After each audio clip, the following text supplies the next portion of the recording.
After emerging from the pile of people, Black appeared barely able to walk.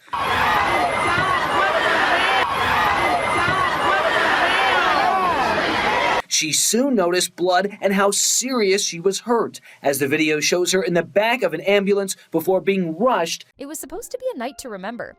Beyoncé had just wrapped up her final show in Atlanta for her Cowboy Carter tour, a performance fans had been buzzing about for weeks. As the crowd poured out of the massive Mercedes-Benz Stadium, the energy was high, the excitement was still buzzing in the air, and thousands of people headed toward the nearby Vine City MARTA station to get home. But just as the celebration continued in the streets, something terrifying happened underground. An escalator packed with concertgoers suddenly malfunctioned. Without warning, the machine began to speed up far beyond its normal pace, catching everyone by surprise. Within seconds, what was once an orderly descent turned into chaos. Screams echoed through the station as people struggled to keep their balance. Then, just as quickly as it accelerated, the escalator came to a jarring stop. The crowd, dense and unprepared for such a violent shift, stumbled forward, bodies toppling over one another in a terrifying chain reaction. What should have been a smooth end to an unforgettable evening quickly spiraled into a scene of panic, injury, and confusion. And as emergency services rushed in to help the injured, the real questions were only just beginning. What exactly caused the malfunction, and was it preventable? The truth behind this night was more complex than anyone expected, and the answers weren't as simple as Marta claimed. In the chaos that followed the escalator malfunction, the scene was nothing short of horrifying. 11 people were reported injured, but the visual impact told a much darker story. According to MARTA officials, one person suffered a broken ankle, while 7 others were rushed to nearby hospitals with cuts, bruises, and scrapes. 2 additional passengers reported injuries only after they had reached their final destinations. The aftermath left the station floor littered with personal belongings, shoes, bags, and even cell phones thrown from people's hands during the sudden collapse. Witnesses described seeing bodies stacked on top of one another, with no room to breathe or move. Those trapped in the pile found themselves disoriented, scared, and physically overwhelmed. One woman who was there said it looked like dead bodies were just lying there, motionless, injured, and crushed under the sheer weight of the crowd. The sound of the escalator speeding up, followed by a sharp metallic jolt as it slammed to a halt, was accompanied by a chorus of screams. Panic didn't start the incident, but it certainly followed. For many, the injuries were not just physical, but deeply emotional, especially for those who saw friends hurt or feared they might not make it out themselves. The fear, the confusion, the pain. It all happened in under a minute. And yet, the trauma it left behind would linger long after the crowd had cleared. The question now was no longer just what happened, but how such a catastrophic failure could take place in one of the city's busiest transit stations, especially during a high-traffic event. And that question would only grow louder as survivors began to speak out. Almost immediately after the incident, MARTA stepped forward with a public explanation, but their version of events left many scratching their heads. Instead of pointing to a mechanical issue or human error within the system, MARTA claimed the escalator crash was caused by something far less technical, a stampede. According to their spokesperson, the trouble began when someone started screaming and running near the station, triggering panic among the crowd. This, they claimed, caused a surge of people to pile onto the escalator at once, exceeding its intended capacity and forcing the safety system to kick in. The escalator's manufacturer, Schindler, echoed this narrative, stating that the equipment did what it was supposed to do under the pressure of overloading caused by a panicked rush. There was a panicked stampede of people that overcrowded and overloaded the unit. A Schindler representative wrote, insisting the multi-layered safety systems had activated appropriately. MARTA reinforced the idea that the equipment was functioning as designed and that the real problem was the behavior of the crowd. The message was clear. The incident wasn't MARTA's fault. It was the fault of concertgoers who, they claimed, acted irrationally in a moment of panic. But as more footage surfaced and eyewitnesses began to speak up, this narrative began to fall apart. The public was quick to question whether a stampede had actually happened at all. And if it didn't, then who or what was really to blame? The official story had been set, but it didn't take long for the cracks to show. Despite Marta and Schindler's claims that a panicked stampede was to blame, security footage from the scene painted a very different picture. In surveillance video obtained by Atlanta News First, dozens of concertgoers can be seen calmly standing on the escalator, shoulder to shoulder, but not pushing or rushing. There's no frantic movement, no shoving, and no sign of people running. In fact, the video reveals an almost eerie normalcy, until the escalator suddenly speeds up. The mechanical jolt is unmistakable. People visibly lose their balance, and chaos erupts only after the escalator begins to malfunction. The footage became a crucial turning point. Viewers and analysts alike pointed out that if the crowd had truly been panicked and stampeding, the disorder would have been evident before the acceleration. Instead, the video showed that the escalator itself triggered the chaos, not the other way around. When asked about the inconsistency between their statement and the video, Marta's spokesperson replied vaguely, saying the incident was still under investigation. But the damage to their credibility had already begun. Online commentators flooded social media with clips from the video, tagging Marta and accusing them of deflecting blame. The footage didn't just contradict Marta's version, it exposed a deeper concern. Was the transit authority trying to cover up a mechanical failure by shifting attention to the crowd? If the escalator was the real issue, that raised urgent questions about safety, maintenance, and oversight. The narrative was no longer about just one accident. It was about who could be trusted to tell the truth. As skepticism around Marta's stampede explanation intensified, first-hand accounts from those on the scene began to emerge, and their stories directly contradicted the official narrative. Demaya DeVoe, one of the concert-goers present at the Vine City station during the incident, spoke out publicly to clear the air.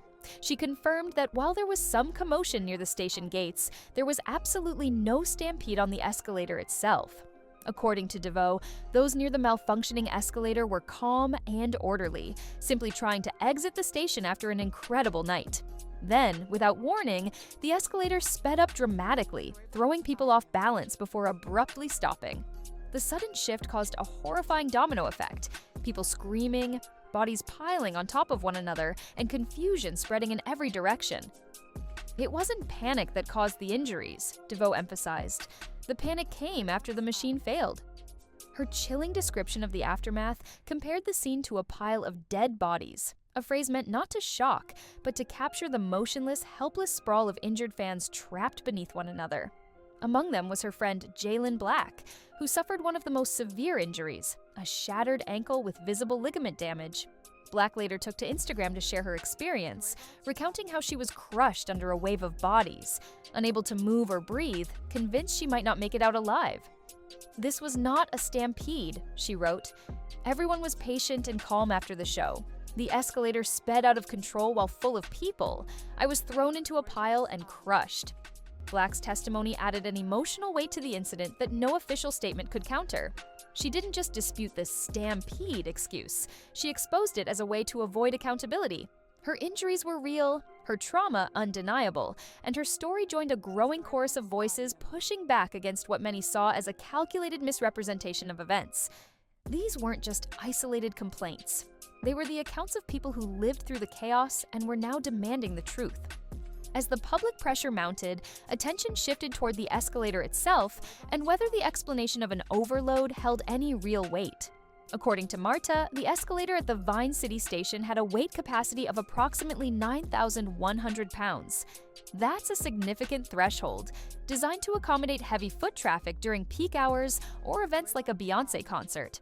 Schindler, the manufacturer, defended the equipment by stating that the brakes had automatically engaged due to the escalator being overloaded.